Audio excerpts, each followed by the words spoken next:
In this video, you will learn how to use the wave to keep you stable, so that paddling in rough water feels more secure than paddling in calm water. It's not a difficult to learn technique. Many kayakers are afraid because they think the wave's trying to capsize them. In fact, when you know where to place your paddle, the wave actually holds you up and you feel very stable. If you want to learn more about how to do that, click on the link in the description and sign up for the free mini course I created for you.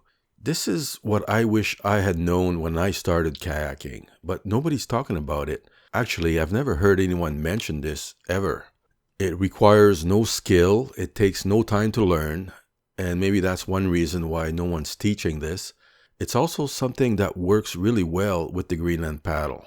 I remember one incident in particular. I'm doing a crossing to go camping at Blackberry Point on Valdes Island, alone.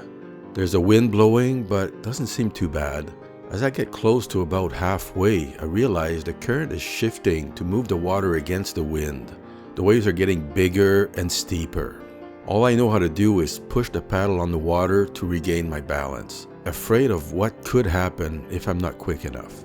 This is how most people learn to kayak in waves. The focus is on getting back in balance after you lose it.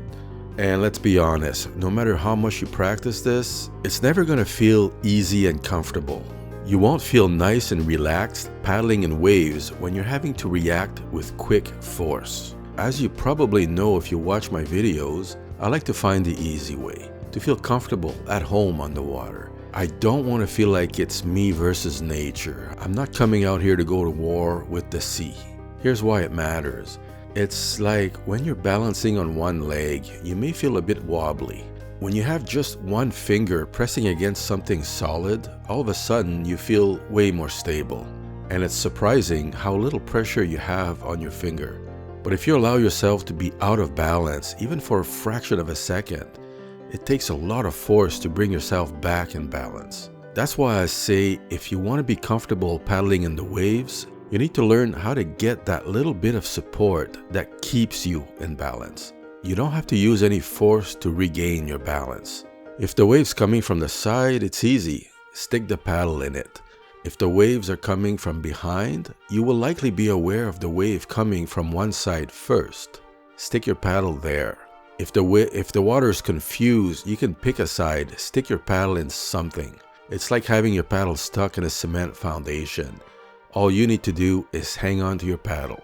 So instead of thinking about regaining your balance, think instead about keeping your paddle in the water until you know you can move it without losing your balance. When paddling, it's just a matter of keeping your paddle in the wave until it washes over. And when you know you're stable, it's time to take a paddle stroke. You don't need to feel like you might go over. If you want to master this so that you feel secure in the waves, I created a mini course for you. Just click on the link in the description to sign up for free. Thanks for watching.